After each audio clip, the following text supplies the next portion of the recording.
I think most people have heard of free radicals.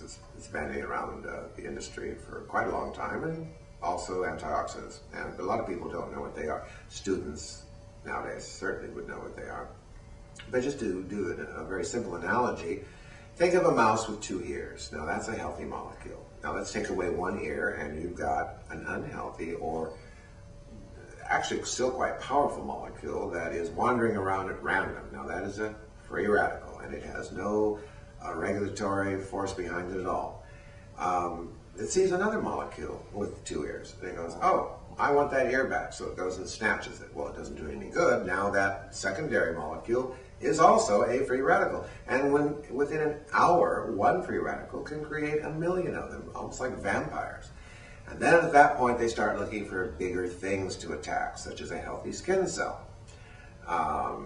They rush like crazy, and they can certainly compromise the membrane of that cell and erode it completely.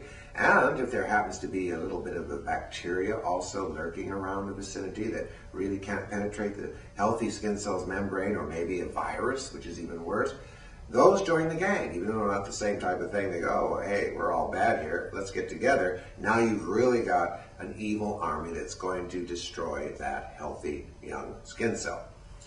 So the only way to offset that is to put up a shield or an army called antioxidants. Now, the word oxygen is kind of a funny word because everybody's taught that oxygen is good for us, and it is, as long as it comes from our lungs into our blood system, into the capillaries, and into the skin cells themselves. It delivers goodies, it helps to fire up the mitochondria, which is a little battery pack of every skin cell that kind of operates it just like your cell phone has one. But if the army itself is not a good one, if it's a very weak antioxidant army, it's not going to work very well. I mean, the free radicals will overtake almost anything. So antioxidants don't necessarily mean oxygen giving, they mean against too much oxygen, lipofuscin, all the things that these free radicals will flourish in. So the antioxidants would be principally foremost in, well, the most foremost antioxidant of all is tocopherol, or vitamin E. And normally these are in lipid form, so you think of them as little oil soldiers that line up in front of that healthy skin cell, protecting it from that other army of evil free radicals. Then you add the OPCs, those are your super antioxidants that come from grapeseed extract, from pine bark. They're well known, they've been around a long time, very powerful. We call those the Air Force of the antioxidant army. And then there are others that also prove to be very, very resistant to free radical attack. And there's more scientific explanation of this. There's conversion of peroxidase in the system, and all kinds of things go on. But the most important thing for you to know is that if you have a full complement of antioxidants, free radicals can't get in very well, and they usually just wander off and are destroyed on their own.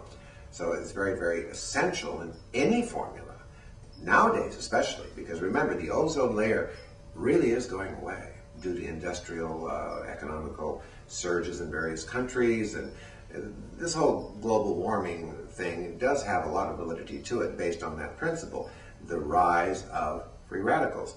So the protection device of antioxidants is not just a word anymore, it's not just a buzzword, it is an essential part of any formula that we would put together to offer the public to keep the attack from free radicals from eroding healthy skin cells.